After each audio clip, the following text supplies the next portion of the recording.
Hello and welcome to Podcast Trials. I'm Jonathan Wright, and here we are with our very first episode of Podcast Trials. In this podcast, I'm going to be trying out various ideas for podcasts. It's kind of a test run or a platform of experimentation where I can just throw things out and maybe you can tell me what is good and what's not so good. So for this podcast, feedback is essential. If you comment on this video or email podcast.trials@gmail.com with some comments, I would really appreciate that. And it would be great to hear from you and hear what you like and hear what you hate. Because really this is just about trying different things and seeing what works. So today I'm going to be talking about John Steinbeck's 1952 novel East of Eden. East of Eden is a sprawling work, and I really just have some initial thoughts on the book. I haven't looked at any of the scholarship or criticism on this book. It's really just my thoughts. I'd like to start by just pointing out that the structure of East of Eden is pretty particular and also peculiar. We have these two families, the Trasks and the Hamiltons, and they grow up on either side of the U.S., one on the East Coast and one on the West Coast, until the Trasks move out to the West. But these two families are not at all related. And the narrative begins with one, the Trasks, and it's a few chapters before we get the second, the Hamiltons. So we're introduced to one, and we think we're going along with this family, and we're going to be hearing their story, and then all of a sudden, in comes crashing this other family and this other set of characters, and it's pretty bizarre, and it's kind of estranging for a little bit until you get used to this style. It seems like East of Eden has kind of a throw it all at the wall and see what sticks sort of approach, where Steinbeck is putting in a lot of characters. There are so many characters in this narrative, and some of them are more interesting than others. I think some of them work better than others, but we find an abundance of stories, an abundance of situations here that are pretty interesting, and I appreciate that kind of style, but it does not seem concise. It doesn't seem clear-cut or symmetrical in any way. What this allows for, though, is a focus on generation. The generational aspect of East of Eden is really important because it shows how change is or is not possible between different generations. We see the sins of certain fathers being played out by their sons, and we also see some faults being remedied by the next generation, which is very exciting to see. So really this is about human freedom and the incredible power of humans to adapt and to change, hopefully for the better. I think the general trend of East of Eden is that there is some upward movement within these and between these characters. So there are a few things I'd like to address. The first is just a small plot point that I'm a little confused about, so if you could help me out on this and clarify this for me, I'd appreciate it. But it's the relationship between the event of Kate's suicide and Cal and Erin's visit to her brothel. Now, if you haven't read the book, please stop listening and read it, because it's fantastic and well worth reading and very important for American culture, I think, in the 20th century. So it would be worth your time to do that. So needless to say, I'm going to be spoiling some things in order to talk about this. But Kate commits suicide either just before or just after her estranged sons, Cal and Erin, visit her brothel. And I'm a little confused on the relationship between these two events. It seems like there might be some relationship between them if Cal and Erin visited before Kate committed suicide and if Kate was aware of their visit. However, if this is the case, it seems like there are quite a few possibilities of why Kate might have committed suicide. It could be out of guilt or out of a sense of defeat. or maybe it was a feeling of being justified in some way or something like that, or having retribution. I'm not entirely sure what's going on here, but the focus of Kate's suicide is not on Cal or Aaron at all. It's really about Kate's own upbringing, and it returns her to this state of being a girl and wanting to shrink and shrink and shrink until you disappear from the world entirely, which is very it's very powerful, but it's also not introduced earlier in the novel, which was surprising. So I'd love some help on that relationship between those events.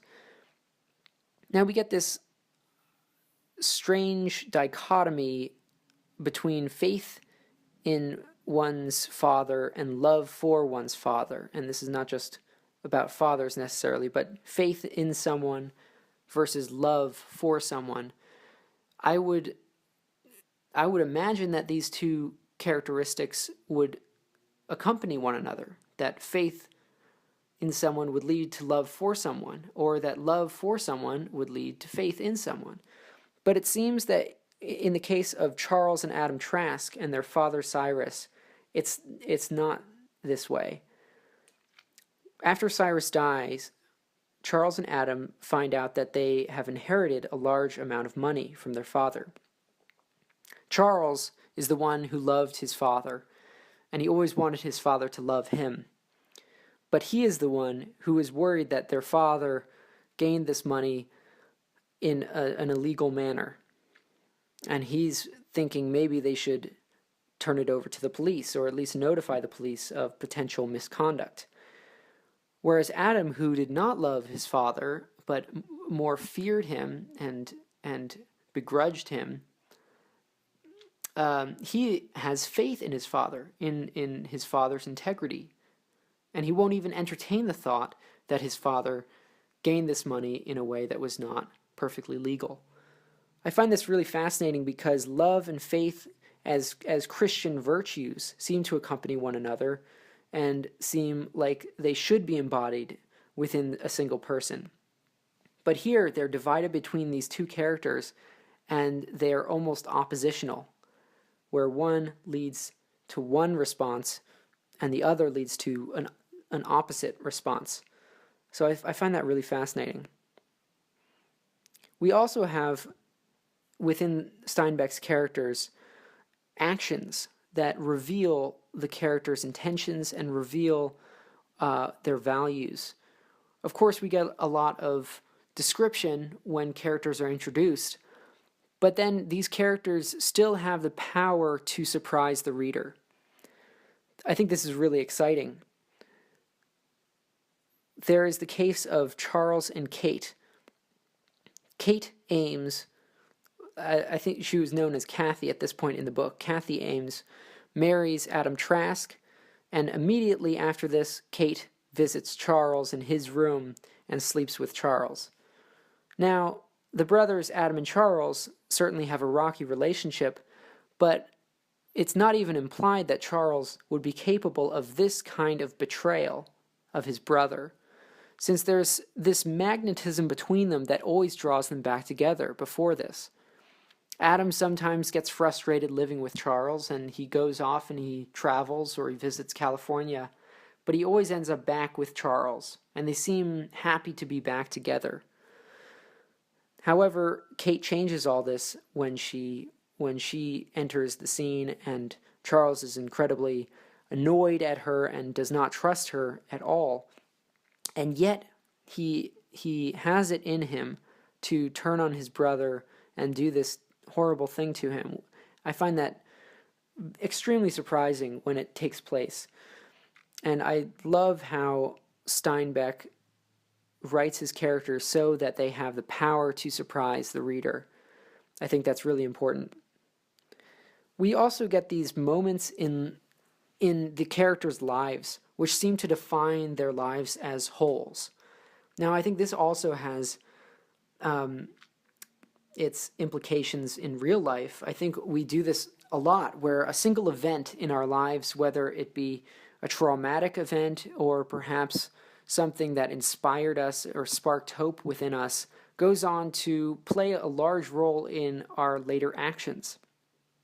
We see this with the conversation between Samuel Hamilton, Adam Trask, and Lee when they're discussing the story of Cain and Abel. Now, there's a term in there, timshel, which seems to mean shall, or it also might mean could, or it might mean mayest. And this translation of mayest has the most potency for the characters in East of Eden, and probably for Steinbeck as well. And this conversation between the three comes back quite a few times throughout the rest of the novel. Adam Trask refers back to it as being just a very significant thing, and it goes on to guide his decisions all the way up to the very end of his life. And I think that's very poignant in how we take in these moments, we experience these events, but they don't just die there. They don't just live on as simple memories which we recall for pleasure, but they have some sort of bearing on who we will become and how we will act later in our lives. So that's really all I have for East of Eden, but I hope you enjoyed these simple thoughts. And if you have any comments, feel free. Just type some comments in there in the video or below the video, or just email podcast.trials@gmail.com. That would be great to hear from you. And I look forward to bringing you something totally different in the next Podcast Trials episode. So who knows what's going to happen next, but we'll see in a few days. Thanks so much for listening. This is Podcast Trials.